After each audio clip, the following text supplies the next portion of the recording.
Welcome back into Heated Shenanigans Podcast. I'm your host on today's episode, Scott, and today we're going to be looking at the comments, the strong comments from one Rikishi about the booking of main event Jey Uso. But before we get into that, guys, please, if you have not already, hit that like button, hit that subscribe button, drop a comment in the comment section.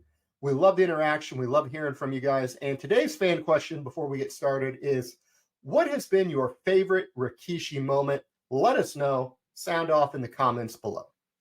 So, recently, Rikishi, father of Jimmy and Jey Uso, had taken his podcast, Off the Top Podcast. Great podcast, by the way. Strongly recommend you checking that out. And he had some choice words for the direction, the booking of his son, Jey Uso, asking and inquiring if this is the best that they have for Jey Uso, a love affair with Rhea Ripley and Dominic Mysterio's involved and lives off in the other corner here of the story. There's been really no direction for Jey for some time, and I'm honestly surprised it has taken Rikishi this long to have a problem with it. Because if you go back and look, since Jey left the Bloodline, what has he really done on his own? His only championship accolade post-Bloodline was a run with the tag team titles with Cody Rhodes. It is like WWE is allergic to letting this man do anything on his own, having any time to shine. He has lost so many important one-on-one matchups. And you could have argued he should have been the one to beat Gunther. Again, that's neither here nor there. Sammy got the title, but you could make a strong argument that Jey should have been the one. But they have made it loud and clear that Jey is only successful in a tag team setting. And it's sad because I do think Jey does have the ability to become a even bigger single star than what he already is right now. So I can understand where Rikishi's frustration is. Again, it also is his son, so he does have a little bit more invested in it than anybody just cheering for their favorite wrestler. But I will say this. There was a lot of people misconstruing what Rikishi was saying, that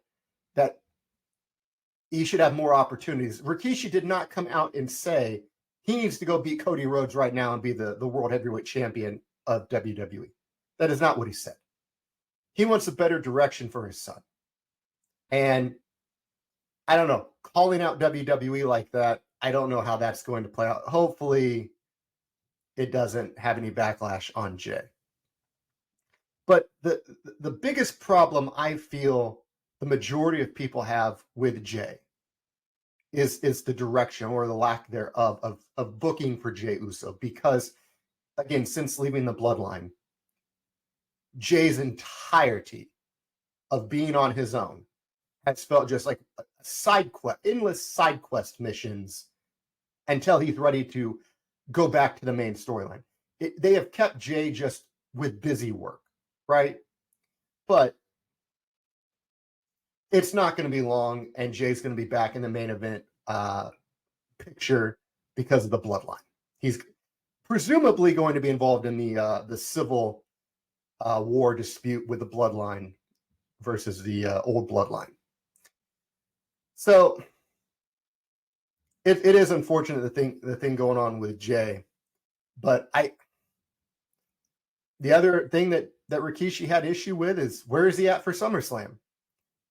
To that, I would say, like, there's still some time. We still have another Raw and 2 SmackDowns before we get to SummerSlam. So there is time. Now, I kind of get the feeling that this is trending towards Dominic versus Jey at SummerSlam. And again, none of this really matters in the grand scheme of things, because again, when it is time to come back to the Bloodline, he's going to go right back and work with the Bloodline angle. It's only a matter of time. I will say, Rikishi did make mention of how popular Jey is on Raw, and he's not wrong, but not at all. Jey is immensely popular as a single star. However, there has been rumblings, reports that Netflix is very adamant on Roman going to Raw. And I want to see how Rikishi reacts if that happens, because there's no hope at that point. If Cody is the top guy on SmackDown and Roman is the top guy on Raw, Jey, there is no world that we live in right now where Jey is more over than Roman Reigns. And that's the other thing I want to bring up. How loaded not just Raw is, but WWE is in general. Jey really can't go to SmackDown, or he didn't even stay on SmackDown because Cody was going to be the guy for SmackDown. That's the number one. You move him to Raw, it's a crowded field because you have CM Punk, you have Seth Rollins, you have the ascension of Gunther, you have Sami Zayn, you have Damian Priest, you have Rhea Ripley is incredibly over. But adding Roman to that, I really don't know where Jey's going to fit in terms of popularity. Again, it's Jey has had the least impressive singles run. And to be honest, just to kind of go back and cherry pick booking here, I don't think you necessarily needed Money in the Bank to further Punk and Drew McIntyre. You could have got a very similar desired aspect if he cost him winning the Money in the Bank, as opposed to costing him winning the title with Money in the Bank. Think about how much you could have had the opportunity to work and book a solid Jey Uso storyline with a year of him being the Money in the Bank holder, and how that could have played into a Bloodline storyline with Roman's return and needing help against the Bloodline. But can you really trust Jey because he's got the Money in the Bank briefcase? It would have been a lot of interesting ways you could have gone with this. So again, I could understand and appreciate the frustration on Rikishi's end, because Jey's just been going in a circle since he left the Bloodline. So, man, it's tough. And I do think Jey does deserve a little bit better than what he's currently been given on Monday Night Raw and through WWE since the split from Bloodline.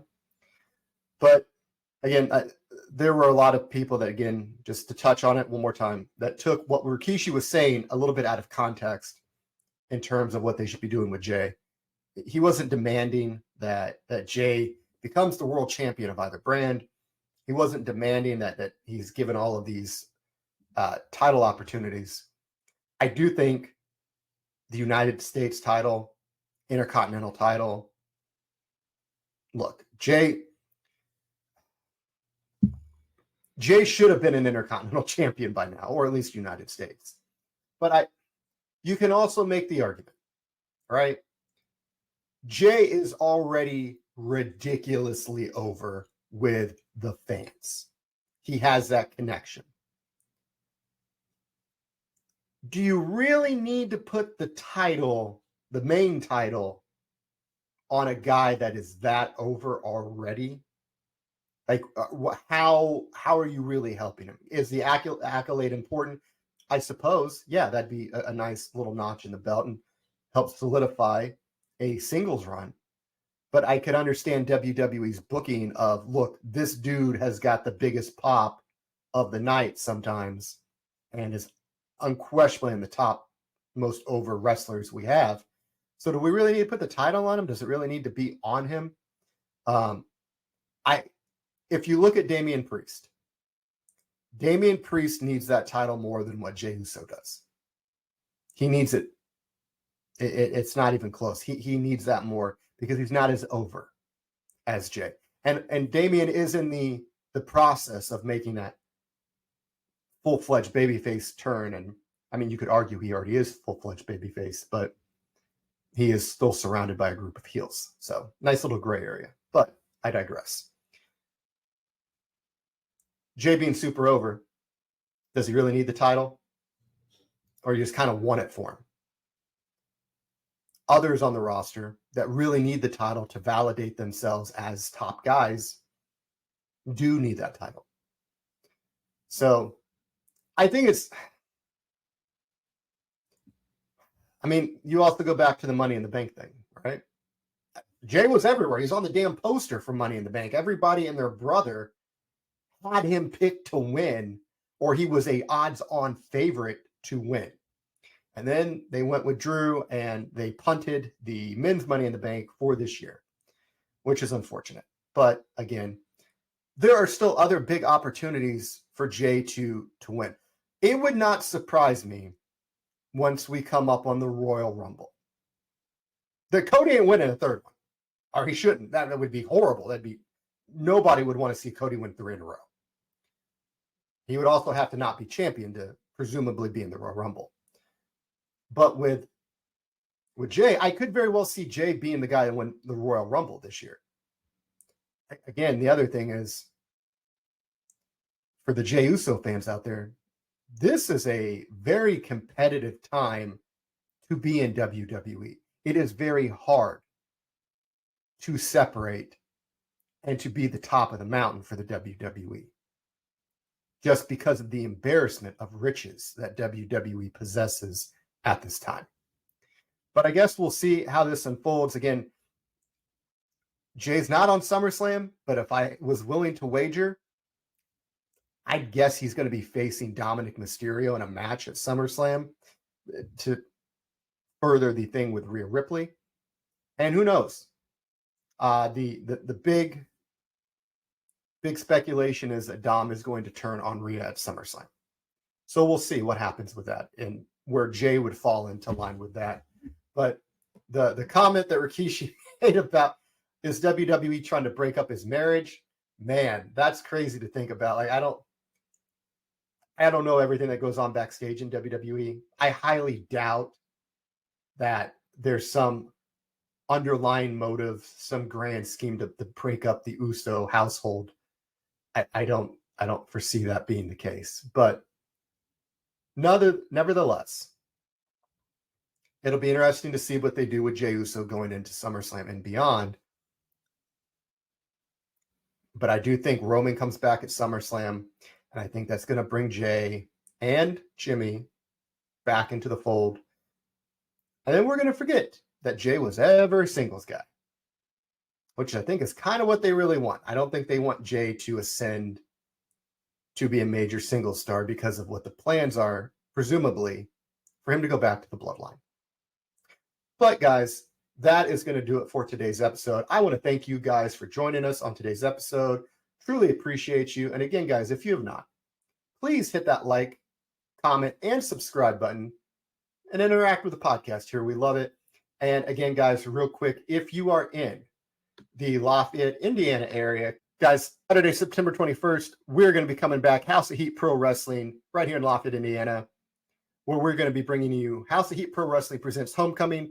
Tickets are on sale via Eventbrite, or you can get the tickets at the door. Tickets are $20 for front row, $15 general admission, and we are giving a portion of our proceeds to the Muscular Dystrophy Association and Juvenile Diabetes Research Foundation. And come on out for a great cause, guys. Again, Saturday, September 21st. Doors open at 12 noon. Show starts at 1 p.m. It is a family-friendly show. So, guys, come on out. We're looking forward to having you. Again, if you're in and around the area, or if you want to travel, we'd love to have you. Well, guys, that's going to do it for us on today's episode. Everybody out there, take care, and we will see you right back here for the next episode.